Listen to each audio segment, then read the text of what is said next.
Audio Jungle. Audio Jungle. Audio Jungle.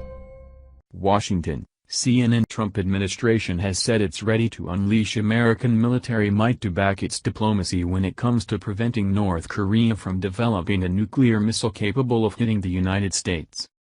But there is no easy military solution to the crisis, and several of the options potentially under consideration could risk thousands of lives. U.S. officials told CNN last month that revised military options for North Korea have been prepared and were ready to be presented to President Donald Trump. "What we have to do is prepare all options because the president has made clear to us that he will not accept a nuclear power in North Korea and a threat that can target the United States and target the American population," National Security Advisor H.R. McMaster said last month during remarks at a Washington think tank. However, it remains unclear whether those updated response options have been laid out for the president in the wake of North Korea's test of an intercontinental ballistic missile on Friday, the second ICBM test conducted by Pyongyang within a month. North Korean leader Kim Jong-un touted the test as a success and claimed the whole U.S. mainland is now within range of his missiles. But last week a U.S. official told CNN that the U.S. government doesn't believe North Korea will be able to launch a reliable, nuclear-capable intercontinental ballistic missile until early 2018. The official said that while North Korea can currently get a missile off the ground, a lot of undetermined variables remain about guidance, re-entry and the ability to hit a specific target. However, last week's test shows that Pyongyang's missile program may be more advanced than previously thought, an assessment that has raised new questions around how the U.S. military might carry out a strike on North Korea and the potential fallout if they did.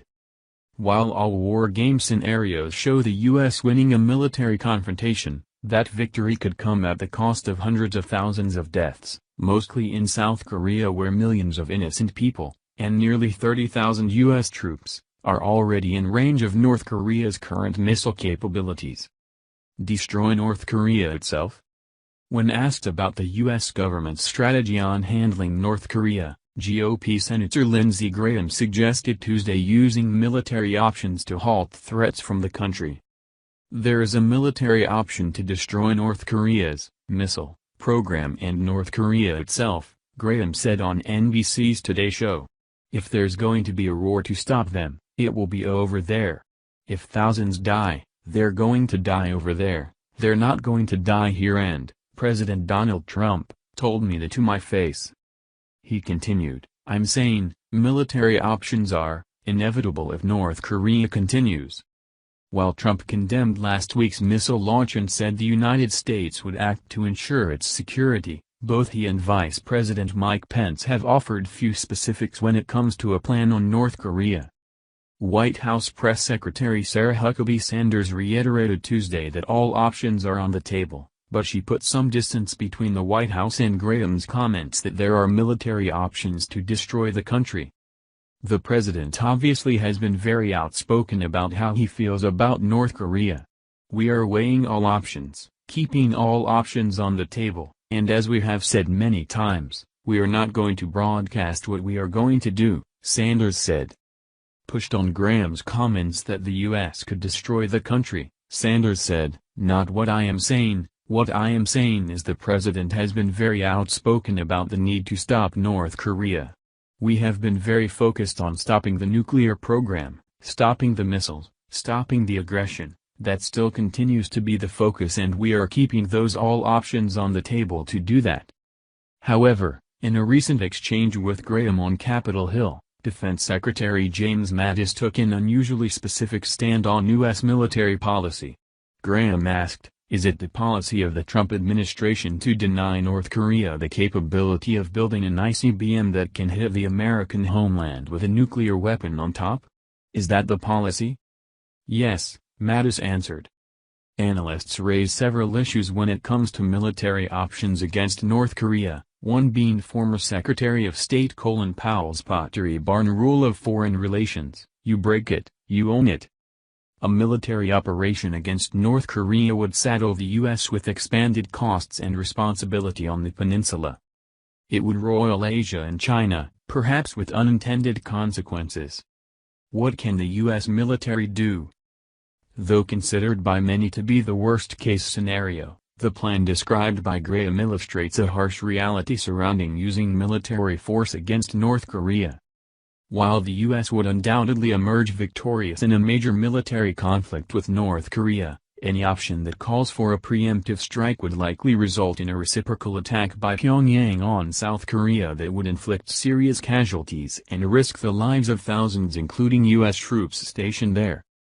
Limited strikes against North Korean launch sites or military installations could pose a similar problem, complicated further by concerns over North Korea's increased ability to hide its testing from the U.S. until the last minute. This gives the U.S. little warning if a missile or nuclear test is about to happen. While this has worried the U.S. for some time, especially as they move to solid-fueled missiles, the officials said the North Koreans continued to make advances in their ability to hide their actions from the U.S.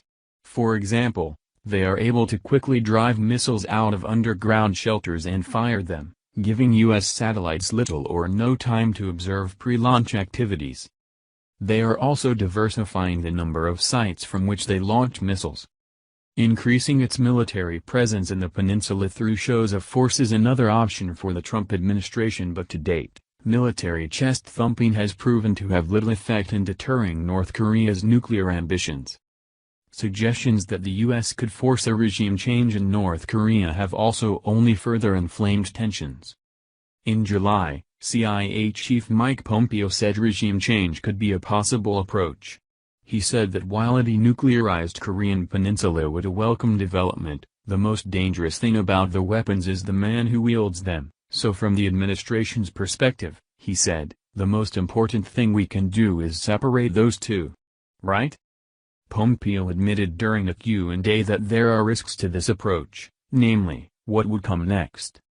Secretary of State Rex Tillerson has consistently rejected the idea of regime change, reiterating Tuesday that it is not the U.S. intention. Indications are that the U.S. still hopes to reach a diplomatic solution to stop North Korea's rapidly evolving missile program and would use military action only if North Korea posed an imminent threat.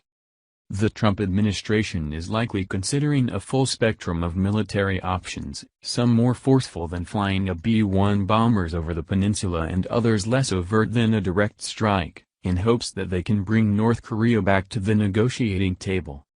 But with Pyongyang months away from realizing its goal of developing a nuclear weapon capable of reaching the United States, Trump and his military leaders are considering a more forceful approach. CNN's Brad Lendon, Barbara Starr and Nicole Jowett contributed to this report. Audio Jungle. Audio Jungle. Audio Jungle. Audio Jungle. Audio Jungle. Audio Jungle. Washington, CNN. Trump administration has said it's ready to unleash American military might to back its diplomacy when it comes to preventing North Korea from developing a nuclear missile capable of hitting the United States. But there is no easy military solution to the crisis, and several of the options potentially under consideration could risk thousands of lives. U.S. officials told CNN last month that revised military options for North Korea have been prepared and were ready to be presented to President Donald Trump. What we have to do is prepare all options because the president has made clear to us that he will not accept a nuclear power in North Korea and a threat that can target the United States and target the American population, National Security Advisor H.R. McMaster said last month during remarks at a Washington think tank. However, it remains unclear whether those updated response options have been laid out for the president in the wake of North Korea's test of an intercontinental ballistic missile on Friday, the second ICBM test conducted by Pyongyang within a month. North Korean leader Kim Jong-un touted the test as a success and claimed the whole U.S. mainland is now within range of his missiles. But last week a U.S. official told CNN that the U.S. government doesn't believe North Korea will be able to launch a reliable, nuclear-capable intercontinental ballistic missile until early 2018.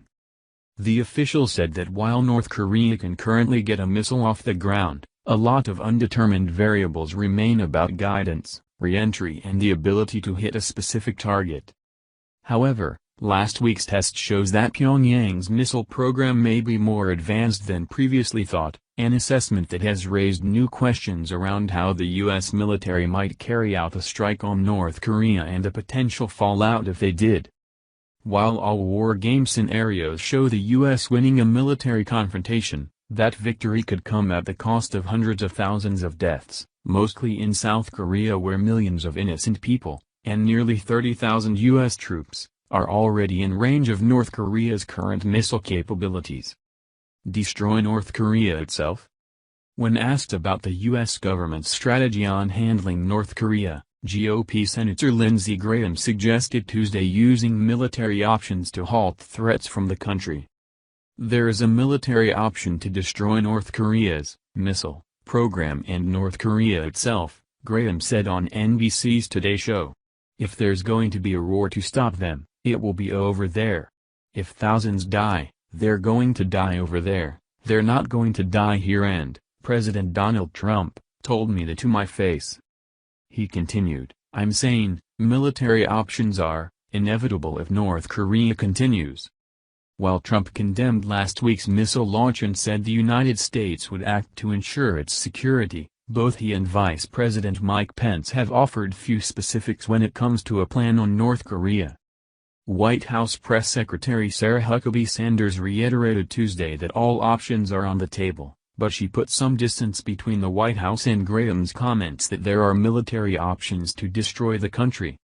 The president obviously has been very outspoken about how he feels about North Korea. We are weighing all options, keeping all options on the table, and as we have said many times, we are not going to broadcast what we are going to do, Sanders said. Pushed on Graham's comments that the U.S. could destroy the country, Sanders said, not what I am saying. What I am saying is the president has been very outspoken about the need to stop North Korea. We have been very focused on stopping the nuclear program, stopping the missiles, stopping the aggression. That still continues to be the focus, and we are keeping those all options on the table to do that. However, in a recent exchange with Graham on Capitol Hill, Defense Secretary James Mattis took an unusually specific stand on U.S. military policy. Graham asked, is it the policy of the Trump administration to deny North Korea the capability of building an ICBM that can hit the American homeland with a nuclear weapon on top? Is that the policy? Yes, Mattis answered. Analysts raise several issues when it comes to military options against North Korea, one being former Secretary of State Colin Powell's Pottery Barn rule of foreign relations: you break it, you own it. A military operation against North Korea would saddle the U.S. with expanded costs and responsibility on the peninsula. It would roil Asia and China, perhaps with unintended consequences. What can the U.S. military do? Though considered by many to be the worst-case scenario, the plan described by Graham illustrates a harsh reality surrounding using military force against North Korea. While the U.S. would undoubtedly emerge victorious in a major military conflict with North Korea, any option that calls for a preemptive strike would likely result in a reciprocal attack by Pyongyang on South Korea that would inflict serious casualties and risk the lives of thousands, including U.S. troops stationed there. Limited strikes against North Korean launch sites or military installations could pose a similar problem, complicated further by concerns over North Korea's increased ability to hide its testing from the U.S. until the last minute. This gives the U.S. little warning if a missile or nuclear test is about to happen. While this has worried the U.S. for some time, especially as they move to solid-fueled missiles, the official said the North Koreans continue to make advances in their ability to hide their actions from the U.S. For example, they are able to quickly drive missiles out of underground shelters and fire them, giving U.S. satellites little or no time to observe pre-launch activities. They are also diversifying the number of sites from which they launch missiles. Increasing its military presence in the peninsula through shows of force is another option for the Trump administration, but to date, military chest-thumping has proven to have little effect in deterring North Korea's nuclear ambitions. Suggestions that the U.S. could force a regime change in North Korea have also only further inflamed tensions. In July, CIA Chief Mike Pompeo said regime change could be a possible approach. He said that while a denuclearized Korean peninsula would a welcome development, the most dangerous thing about the weapons is the man who wields them. So from the administration's perspective, he said, the most important thing we can do is separate those two. Right?